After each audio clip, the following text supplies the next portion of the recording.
Bismillahirrahmanirrahim. Assalamualaikum warahmatullahi wabarakatuh. Perkenalkan, nama saya Ika Indriana Sari, NIM 2119168 dari kelas Psikologi Pendidikan G. Saya akan menjelaskan sedikit materi pada bab variasi individu.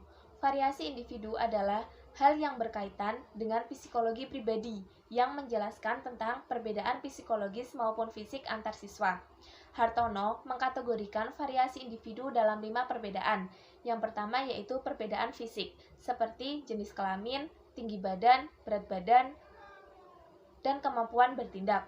Yang kedua yaitu perbedaan sosial, seperti status ekonomi, kemudian agama, hubungan antar keluarga, dan suku. Yang ketiga yaitu perbedaan kepribadian, seperti watak, motif, dan minat. Kemudian yang keempat yaitu perbedaan intelijensi dan kemampuan dasar. Yang kelima yaitu perbedaan kecakapan dan kepribadian antar siswa di sekolah. Selanjutnya yaitu intelijensi. Pengertian dari intelijensi adalah kemampuan seseorang dalam mencapai prestasi, memecahkan masalah, dan beradaptasi, serta belajar dari pengalaman.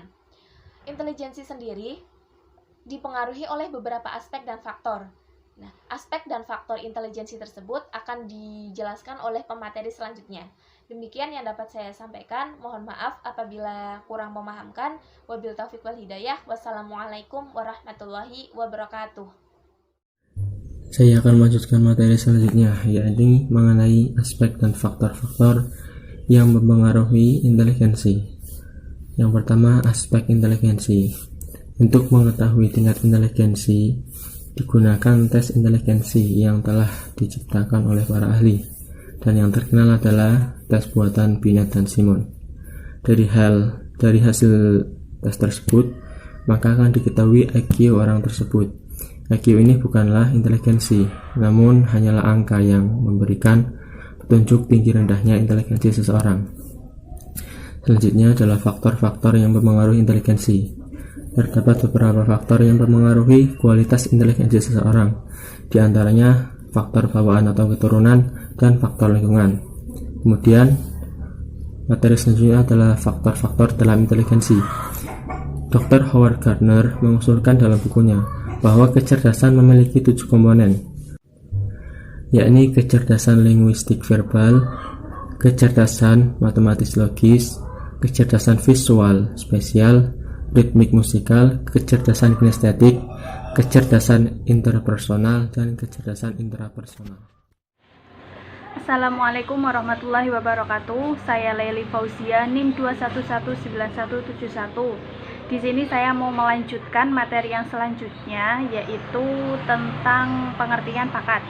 Bakat pada awalnya mengacu pada pengertian kecerdasan atau bisa disebut dengan intelligent. Bakat adalah kondisi, dan bakat menurut istilah bimbingan dan penyuluhan merupakan kondisi suatu kualitas yang dimiliki oleh individu yang memungkinkan individu tersebut untuk berkembang pada masa yang akan datang. Woodward dan Marquis itu mendefinisikan bahwa dalam istilahnya, aptitude is predictable achievement and can be measured by specially defined tests. Bakat atau aptitude oleh Woodward dan Marquis dimasukkan dalam kemampuan ability. Menurutnya, ability itu mempunyai 3 arti.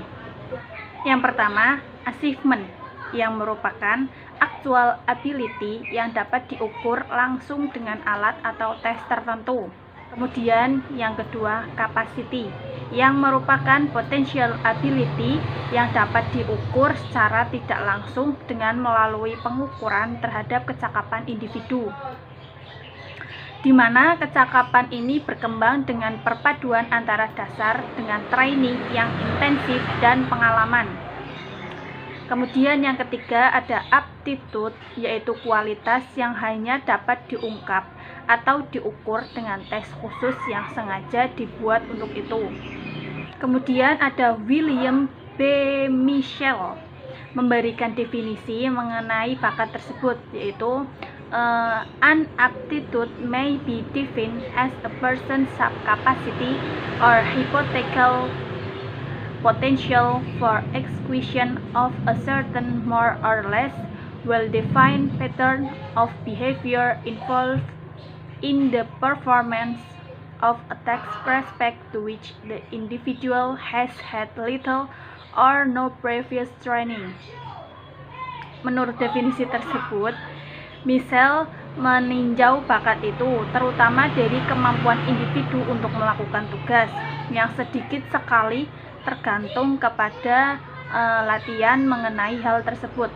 Nah, dari pendapat-pendapat tersebut itu dapat dijelaskan bahwa bakat adalah suatu potensi pada diri seseorang yang dengan suatu latihan atau keterampilan tertentu memungkinkannya mencapai suatu kecakapan, pengetahuan dan keahlian atau keterampilan khusus seperti misalnya bakat berhitung, bakat berbahasa, dan lain sebagainya.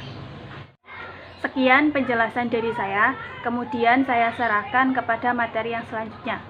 Terima kasih. Selanjutnya nama saya Naili Saadah, NIM 2119175. Di sini saya akan menjelaskan faktor yang mempengaruhi bakat.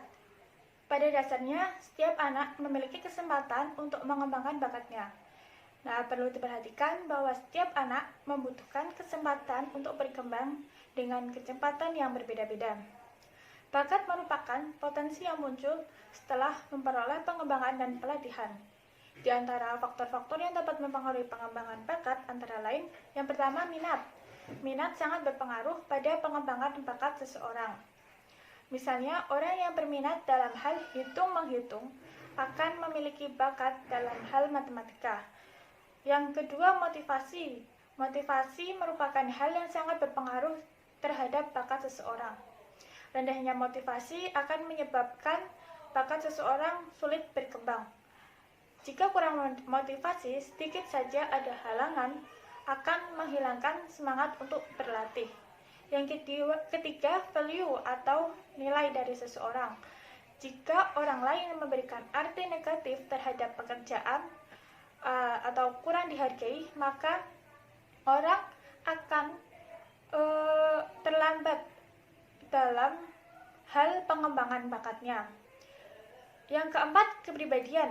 Anak yang berkembang sesuai dengan bakatnya akan memiliki kepribadian yang lebih positif, semangat, dan percaya diri dibanding dengan anak yang berkembang tidak sesuai dengan bakatnya. Yang terakhir, konsep diri. Menurut Salito, lingkungan juga mempengaruhi berkembangnya bakat seseorang. Faktor-faktor lingkungan itu antara lain, yang pertama, sarana dan prasarana yang memfasilitasi anak untuk mengekspresikan bakatnya. Yang kedua, lingkungan sosial. Yang ketiga, lingkungan edukasi yang diajarkan di sekolah. Yang keempat, latihan. Yang kelima, hambatan yang ada di lingkungan, misalnya kemiskinan. Dan yang keenam, kesempatan untuk mengembangkan bakat. Sekian presentasi dari kelompok kami. Kurang lebihnya mohon dimaafkan. Wabillahi taufiq wal hidayah. Wassalamualaikum warahmatullahi wabarakatuh.